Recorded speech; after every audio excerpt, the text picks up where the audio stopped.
Well, it is a real kind of, it's a close-up shot, right? It's about 38 inches by maybe 40. And what I have there is as if I'm looking through the cutout in the doorway and I'm looking out into the world. So this is what I do. I create things and use my hands and my mind. To supplement my income came teaching. Without a degree, it's all kind of based on experience, which led me to where I'm at now. DIA, Okay. Big plus. Maybe in high school, the teacher we had then, he was a real nice guy, and he said, "You should think about this. You're pretty good. Mr. Collins, I don't know if I have time." I was in high school, right? You just, want to be a clown, or art class was just like free time.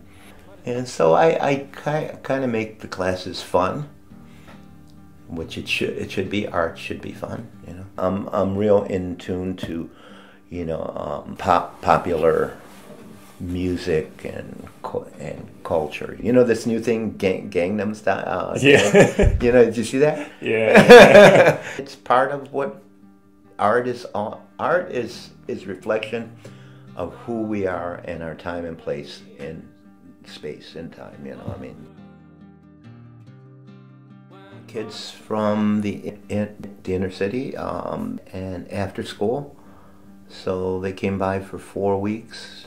So we talked about how music and street art goes together, and it does. It's a voice from the the inner city hardcore gritty street kids, having to have that sense of where your voice is heard. And that you don't have to go tag some guy's wall and have the chance where you could go to jail. And basically, Southwest Detroit, it's known as Mexican town, the barrio. So that's kind of where I came from. My teacher, she taught us art. I took to that and would draw, carve, and cut, and in 1970, part of the draft, so they took me, Vietnam, that era. As I went in, the free time that I had, I thought I would read about art and take time to do art.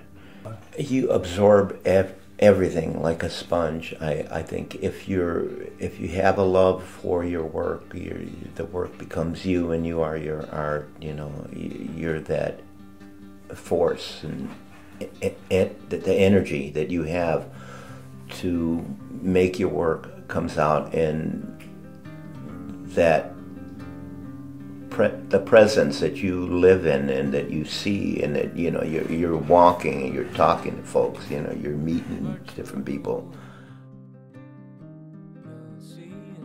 I don't try to live my life with blinders. I look around at my world.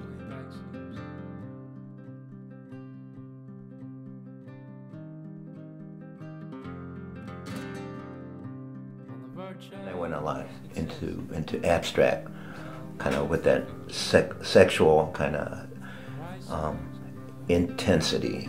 That's what I am. I guess you can call me. I am kind of like the affairs that I've had with others have been intense. Mary Laredo Herbeck. Yeah. Also, Mary is a very big part of my life. She and I worked together for 10 years, and we had 5 cats that were born in the garden, and those were her kids because she never had kids. And she was like, I love you, and I think I don't know about love. But then she received some news that she had to go in for some blood work because something came up on a test, and within a month I'm taking her to Carmano's Cancer Research Center, and they diagnosed her. She had breast cancer. She was very strong, and to try to help to cure her, tamoxifen, which is what she had to get from Mexico to help to cure her. By 2 years ago, it took her life. Can you just like talk about The space frames? Yeah, the mosaic. How do you feel about that? Was Mary had a grant that she had received just before she had her last bout. And I said, honey, this is a huge piece of work you want to do. We're trying to do 40 pillars that are like maybe, I'd say about 3.5 feet in diameter, up 10 feet. And she wanted it to be done in 1 year. And I said I'd help her. I mean, you know, I said, because I knew it. I mean, I could just see her out on the street there to put this stuff in. So you're putting in glass and clay work.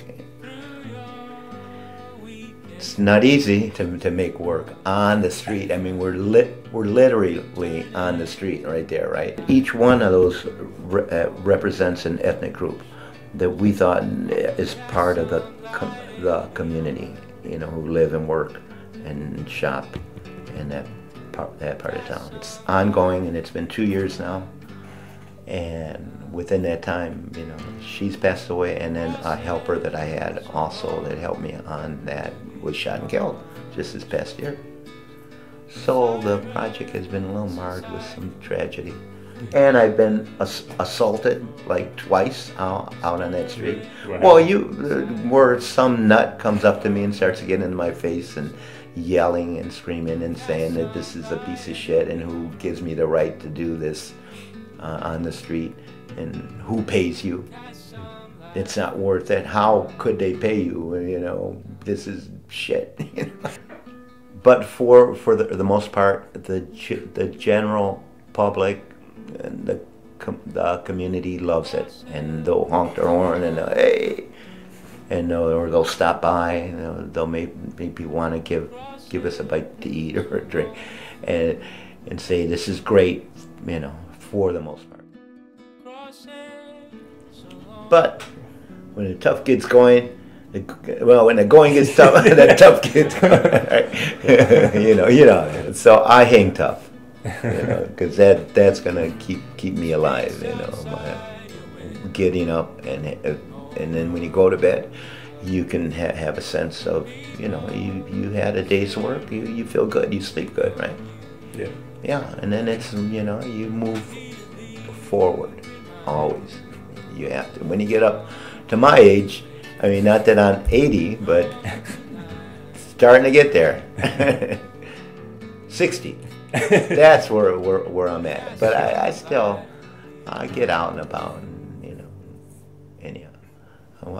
I wonder what's around the corner. What's the next adventure that I'm going to get into?